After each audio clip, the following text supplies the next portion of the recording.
Pihak Menteri, tadi saya ada dalam ucapan saya ada sebut pasal minta supaya pihak kerajaan menyatakan dengan telus dan truth. Adakah pengenalan undang-undang ini ada satu mukadimah ke arah untuk kita iktiraf TPPA? Sebab saya bercakap begini sebab atas alasan sebagai contoh apabila Fitch rating meratekan ekonomi kita, outlook of our economy daripada apa? Kepada negatif, menyebabkan kerajaan bertindak mengurangkan subsidi. Maknanya apabila ada pressure daripada luar itu, kerajaan react. Jadi soalan saya, adakah rundingan TPPA ini sebagai satu mukadimah untuk nak tunjukkan komitmen kita menerima TPPA itu, pihak yang negotiate ini minta supaya kerajaan buat sesuatu, dan antaranya pindaan ini. Jadi saya ingin bertanya, adakah conclusion ini adalah satu yang justified? Ya, terima kasih. Menteri, sorry. Sepang. Bukit Katil. Saya nak sentuh yang berarti tentang jawatankuasa pemantau yang dicadang yang. Saya jawab TPPA dulu. Okey.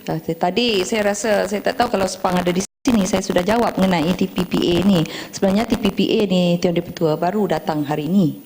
Baru datang pada masa ini. Tetapi pindaan ini saya rasa kalau nak tanya ahli Majlis Peguam, mereka lebih mengetahui bahawa ini sudah lama sudah kita rancangkan. Malah sudah diluluskan yang satu bahagian tu. Sebab itu pindaan ini perlu.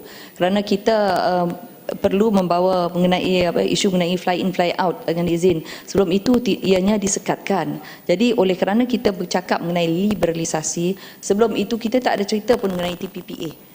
Jadi tidak adalah niat yang tidak malafaide kan dengan izin, malafaide punya intention tak ada dekat sini. Ianya dibuat dengan in good faith dengan izin. Jadi tak ada kena-mengena dengan TPPA. Sebab TPPA adalah satu perkara yang baru dan ianya juga bukan dalam bidang kuasa ini untuk saya nak bercerita panjang mengenai TPPA. Jadi daripada Bukit Katil, terima kasih. Terima kasih Dr. Ketua dan Ibu Menteri. Saya ada bangkitkan tentang jawatankuasa seperti mana jawatankuasa pemantau yang dah disebut oleh Ibu Menteri. Cumanya apakah kerangka ataupun guideline yang akan dinilai oleh jawatankuasa pemantau ini untuk memberikan lesen mungkin kepada firma-firma guaman di luar untuk beramal di sini. Sebab saya ambil contoh macam pengalaman negara jiran seperti yang saya sebut dalam pembahasan. Mereka di bawah Kementerian Undang-Undang ada guideline di mana asas yang paling utama untuk mereka memberikan lesen ini atau kebenaran ini adalah sama ada firma tersebut memberikan nilai tambah kepada ekonomi atau tidak. Terima kasih. Terima kasih Bukit Katil. Saya juga telah menjawab perkara ini tadi. Di mana ianya memang juga kita perlukan mereka memberi nilai tambah yang tidak menjejaskan firma guaman yang ada di sini, kerana yang kita mahu essence dia dengan izin ialah teknologi transfer. Supaya ianya memberi nilai tambah kepada firma guaman yang ada di Malaysia ini pada satu hari nanti mungkin kita tidak memerlukan mereka.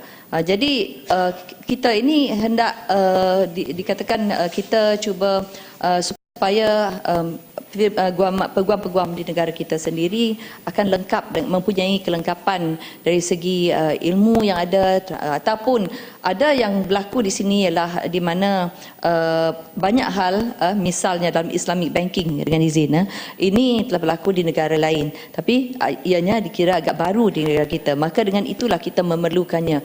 Jadi dari segi jawatankuasa pemantau itu, mereka akan melihat kepada sama ada kecekapan ataupun makhluk di expertise dengan izin sama ada sudah ada di Malaysia ini. Sebab itu yang diberi keutamaan ialah firma dalaman kita dalam negara dahulu sebelum kita memikir kepada firma asing. Jadi mereka akan melihat kepada keperluan itu sendiri. Sebab saya rasa Yang Berhormat, kita tidak perlu risau kerana kita ada ahli-ahli daripada Majlis Peguam yang mempunyai kepentingan dalam bidang guaman ini. Sudah tentu mereka mahu memelihara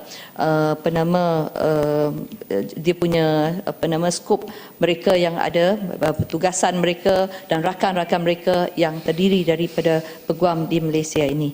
Terima kasih. Ya, nak bagi beruas yang mana? Ya, silakan. Okay, last one ya. Sebab saya ada satu lagi pindaan ni. Ya, terima kasih Datuk Timbalan yang dipertua. Saya tidak tahu 3 isu yang saya bangkitkan sudah dijawab tadi atau tidak, kerana saya lambat sedikit masuk kerana taklimat jaringan orang asli tadi. 3 isu. Isu pertama, sama ada kerajaan bercadang untuk consider bahasa Inggeris sebagai bahasa alternatif di mahkamah. Sekarang ni mesti guna bahasa Melayu, melainkan dibenarkan, so supaya tidak no this duplication or double pleading etc. Nombor 2, sistem arbitration yang ada sekarang ni hanya untuk syarikat besar-besar yang will cost tens of thousand, kalau tidak ratusan ribu untuk menjalankan satu-satu arbitration. Adakah kerajaan bercadang will set up a alternative cheaper version of arbitration dengan izin for our rakyat Malaysia yang biasa? Dan ketiga, adakah kerajaan bercadang untuk mengubah undang-undang baru untuk akta pilihan raya kerana ada masalah di mana semua election petition yang difilekan lebih dari 40 lebih telah ditolak atas alasan teknikal. Maksudnya ada masalah untuk election petition didengar atas meritnya. Jadi 3 isu ini harap dapat jawapan. Okey, terima kasih. Jawapannya yang pertama ialah yang pertama dari segi bahasa Inggeris itu adalah dasar. Tetapi apa yang saya fahamkan pada hari ini, walaupun di lower courts dengan izin mereka menggunakan bahasa Malaysia, tetapi di higher courts dia menggunakan bahasa Inggeris. Tetapi itu adalah satu keputusan dasar yang tidaklah dapat saya jawab di sini kerana dasar ini bukan di bawah naungan saya seorang. Namun begitu mungkin ini boleh kita ambil perhatian.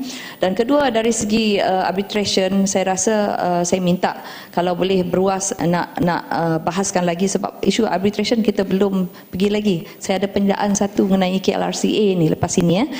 Dan ketiga ialah dari segi pindaan untuk pilihan raya, akta pilihan raya.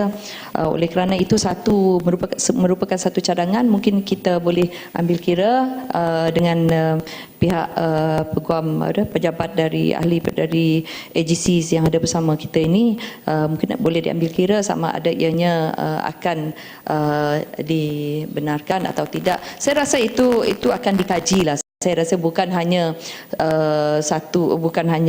beruas saja yang mempunyai kepentingan itu, kerajaan pun mempunyai kepentingan, dan dari masa ke semasa memang kita akan tetap menjalankan pindaan-pindaan pada undang-undang. Jadi saya rasa terima kasih kepada semua. Tuan Dipertua. Muhammad, ini sebetulnya masalah kita. Balik-balik dikaji, memantau dari masa ke semasa, tapi tak ada tindakan. Itulah yang menjadi masalah dalam negara kita. Saya tidak berapa sukalah mendengar jawapan-jawapan saya tak kata kaji, Tuan Dipertua. Kedatangan saya rasa ini tengah hari ini belum lagi pukul 5, masih pukul 15.59. Saya tak menggunakan perkataan dikaji ya. Oleh kerana itu satu cadangan. Jadi kita tidak dapat memutuskan di sini, tapi dari masa ke semasa memang itulah menjadi amalan kita untuk melakukan penambahbaikan, dan ini saya percaya bukan hanya daripada pihak sebelah sana tetapi juga sebelah kerajaan ingin melihatkan penambahbaikan kepada undang-undang ini ataupun dari segi pilihan raya, akta pilihan raya. Tuan Dipertua, itu saja jawapan yang saya ada kepada pertanyaan-pertanyaan yang telah dibangkitkan oleh ahli-ahli yang berhormat semasa sesi perbahasan undang-undang akta profesion undang-undang dalam kurungan pindaan 2012 dalam kurungan pindaan 2013. Dengan itu saya ingin mengakhiri perundingan saya pada petang ini. Saya ucapkan banyak-banyak terima kasih kerana ada yang nak tidur pun tak jadi tidur di atas perbincangan yang begitu menarik sekali. Jadi saya ucapkan terima kasih di atas keprihatinan semua terhadap persoalan-persoalan yang telah diutarakan. Sekian, terima kasih.